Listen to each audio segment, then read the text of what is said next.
Hello, and I'm Colleen Yates. I'm the CEO of Regional Development Australia Perth, and welcome to another one of our fantastic YouTube channels where we have today Daryl Hockey. He's one of the directors from Henderson Alliance. So welcome, Daryl. Can you tell us a little bit about what is the Henderson Alliance?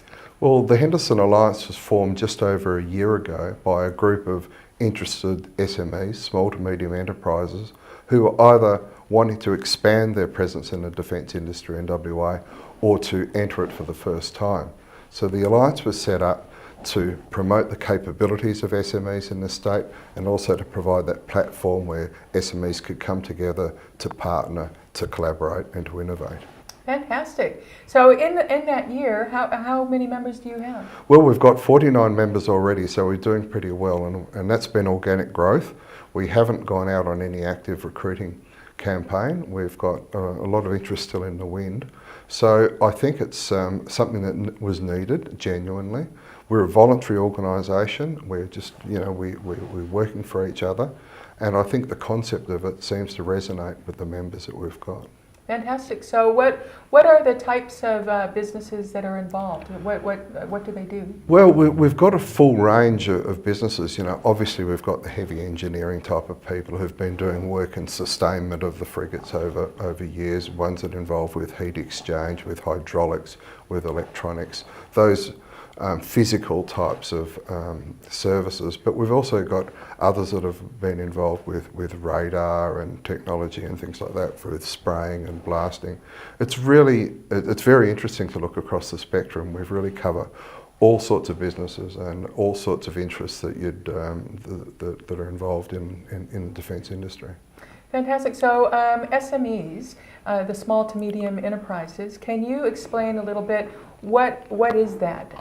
Is that a number of employees, or specifically what is that? Well, we don't have a definition as such. I mean, the government has certain definitions, and some go from $10 million turnover to $100 million turnover. So we tend to let our businesses self-describe or self-define, and I guess most of them, the biggest business we've got has probably got something like 200 employees, but some of them have got just 10 or 12, so there's a full range in between. But really it's the type of business we're talking about are family-owned enterprises, ones that employ people, they're under salaries, they accumulate their knowledge and intellectual property over time. And they provide really good services not only to the defence industry but to other industries in the state. And it's very important, by the way, on that with the defence industry, it's important not to have a company that's 100% reliant on defence, because defence work seems to come in chunks. It can come with a big surge and it can stop very quickly.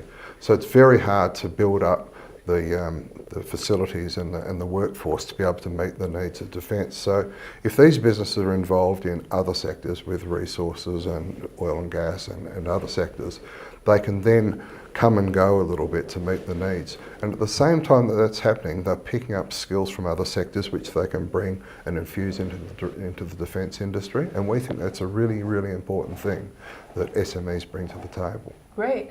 So in contrast to SMEs, or the definition, I understand in the Henderson area there's another group that are referred to as the primes. So what are the primes? The primes are big.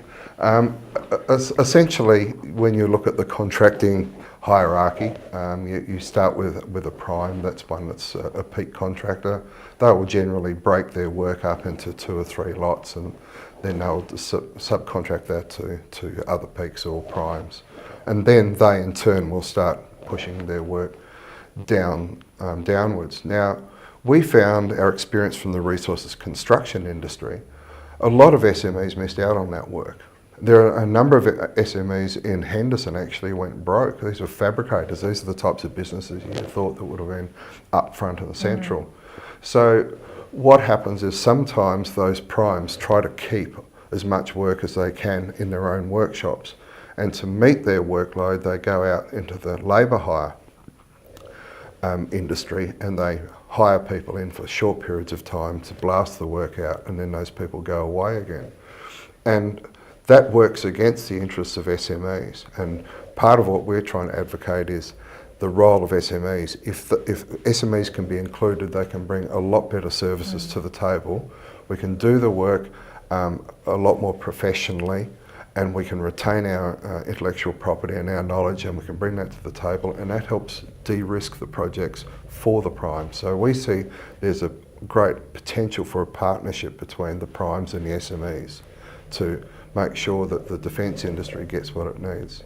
Fantastic. And so Henderson is just south of the Perth CBD. It's what, about 35, 40 kilometres, would you say? Yes, it is. It's south of Fremantle. Yep. There's beautiful big facilities there where you can bring ships in and pull them up onto the dry dock.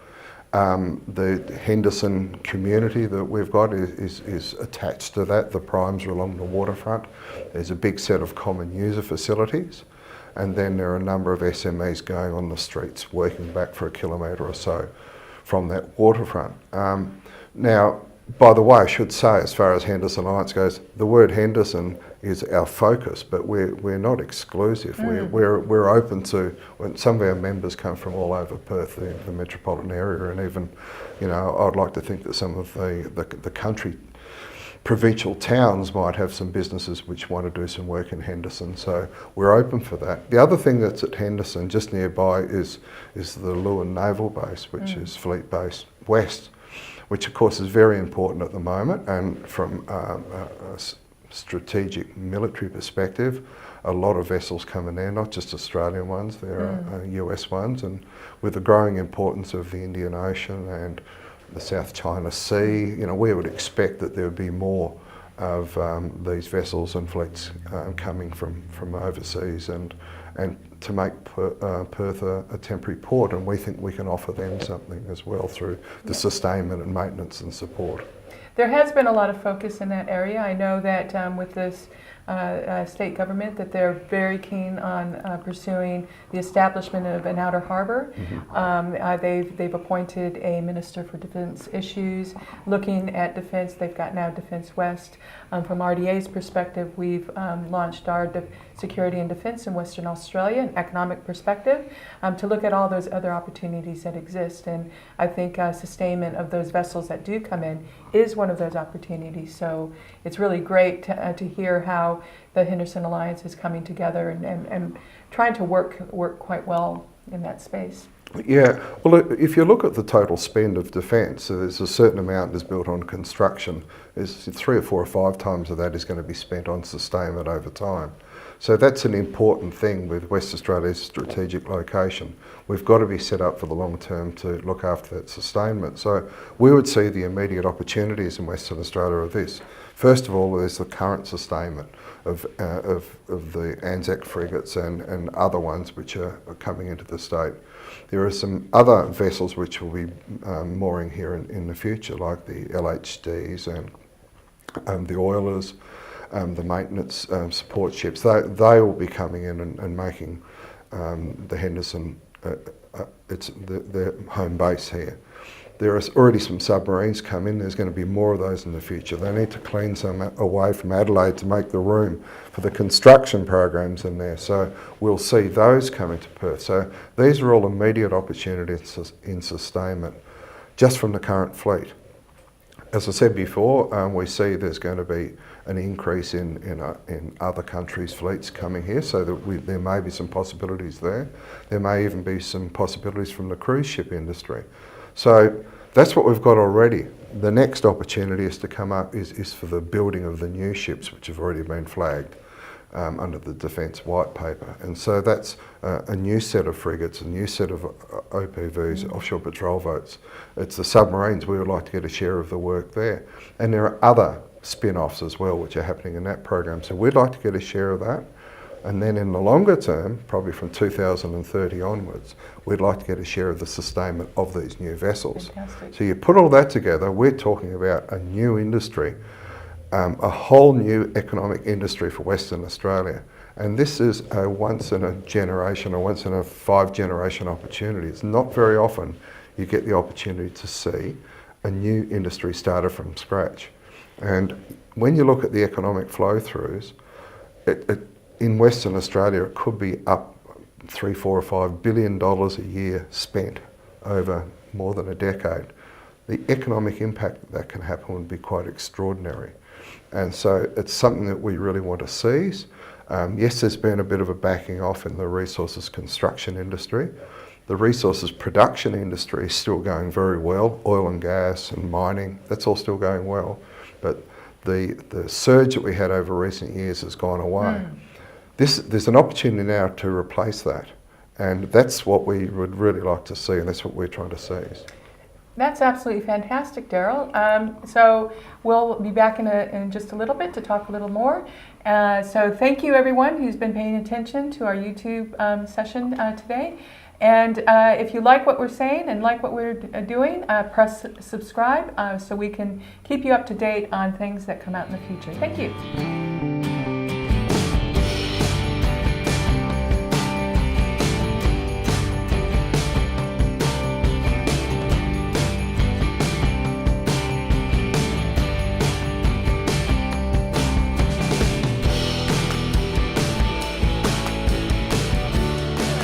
I'm Colleen Yates. I'm the CEO of Regional Development Australia Perth, and welcome back to our YouTube channel, where today we are talking to Daryl Hockey, who's one of the directors of the Henderson Alliance. Now, Daryl, I understand with the Henderson Alliance that yes, it's been in formation for about a year, and a lot of it had focused around the SMEs within the defense sector. But I understand that you're starting to expand and look at other types of businesses that can support that. Well, that's right, Colleen. It's been an interesting year. When we started, we did have a very clear focus on the defence industry and wanting to make sure that SMEs were able to maximise their potential and get a share of the action. But what we've learnt over time is we've got this fascinating breadth of skills within our alliance. And we've also looked at the synergies with other industries. And because most of our SMEs, to be successful, you have to be working across a range of industries, whether it be oil and gas or mining or water or something else, as well as defence, that there's a whole heap of transferable skills that can be there. And when you look economically at the future pillars of the West Australian economy, if we can have businesses which can work between those pillars and innovate to create new technology to bring benefits to numerous sectors, we may then be able to potentially create new products which we can export. And so we're looking very closely at that at the moment and looking for opportunities of working with R&D institutions and universities to see if we can develop new products. Fantastic. To the benefit of a number of industries. Well, one of the projects that RDA Perth is currently working on is we're looking at a drone hub, which will hopefully be located 30 minutes directly east of Henderson. And we're looking at all autonomous vehicles in that space, aerial, but also subsea. And I understand that you guys are working a bit on a project with a drone, a subsea drone. Yeah. Can you tell us a little bit about that? Well, certainly, it's in its early days at the moment, but we see huge potential in this area. So, first of all, we've got one of our members who's involved in doing subsea work. Up on the oil and gas platforms, you've got to be able to do some pretty technical work at great depth, whether it's under the platforms themselves or along the pipelines and the pumping equipment.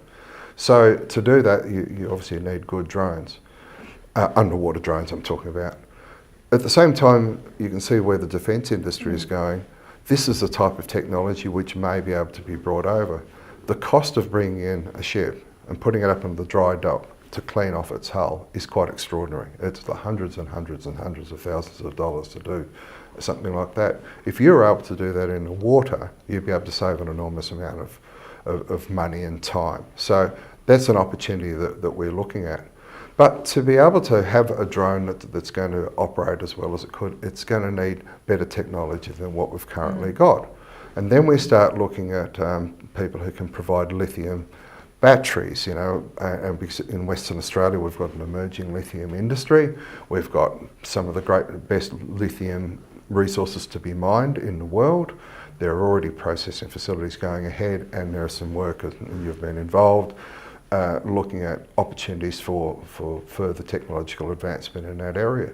Now, if we could bring those types of skills together, we could then perhaps have an underwater drone that can do a lot more than just do work around ships' hulls or oil and gas platforms. It could potentially be used for military purposes.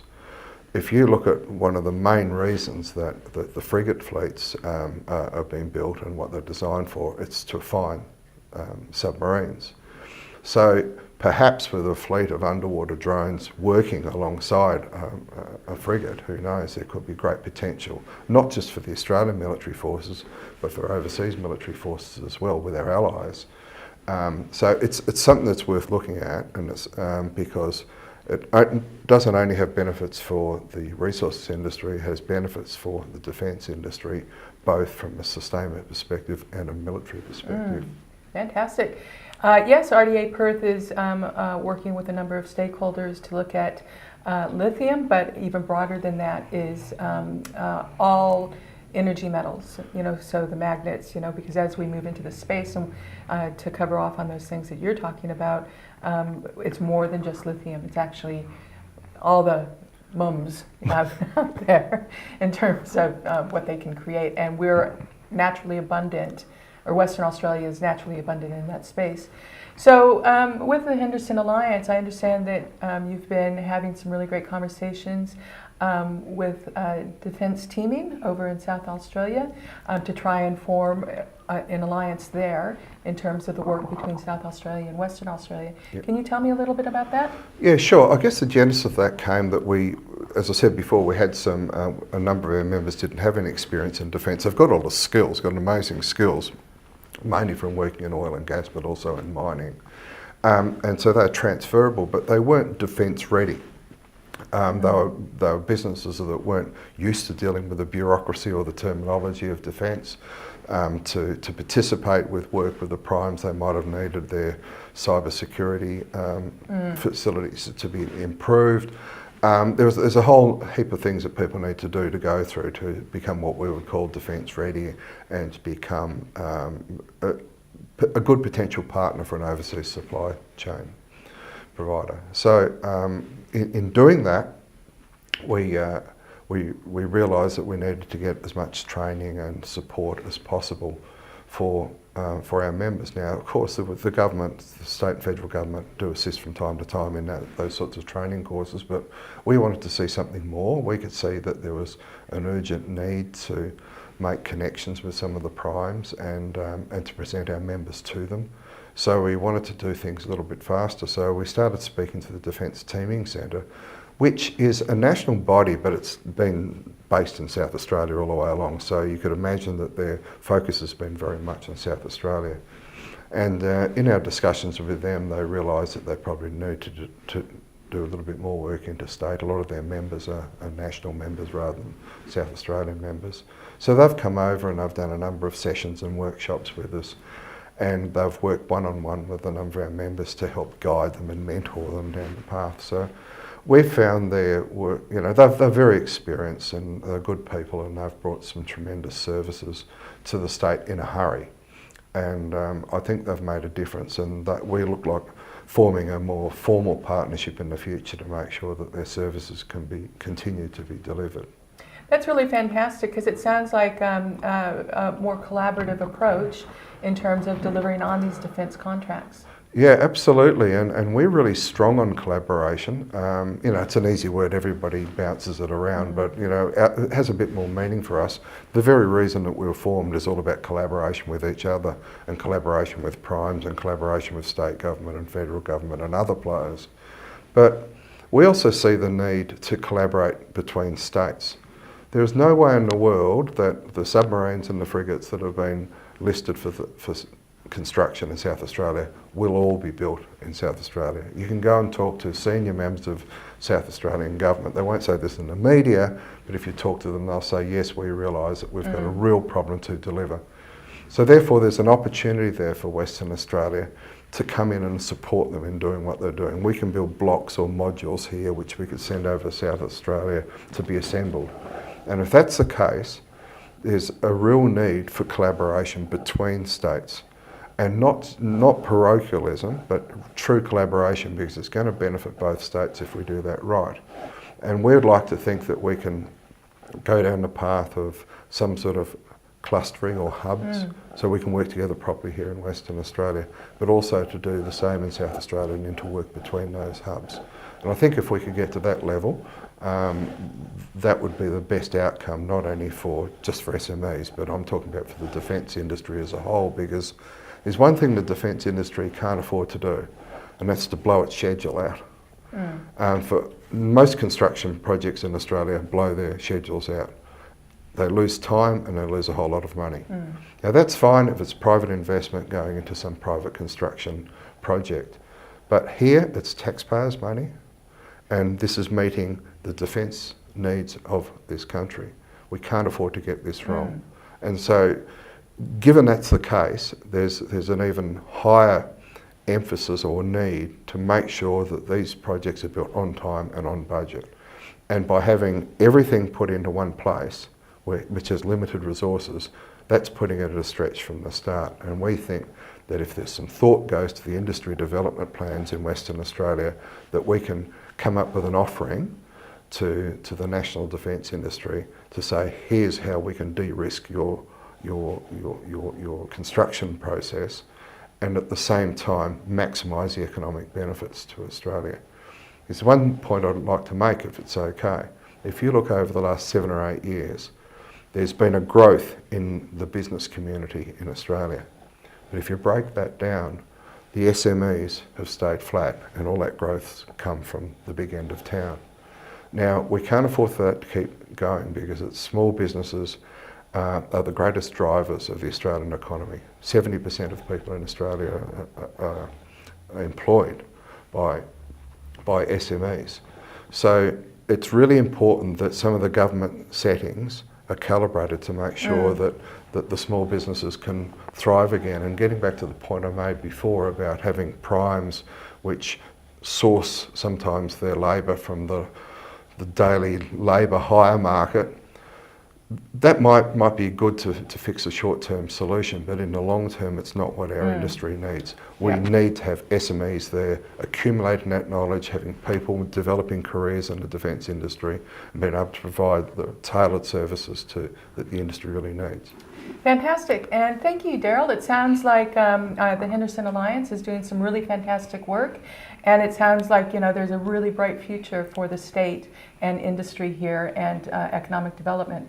So thank you everyone for listening to today's session. Don't forget to subscribe to our channel so you can keep up to date with all the wonderful conversations that we have.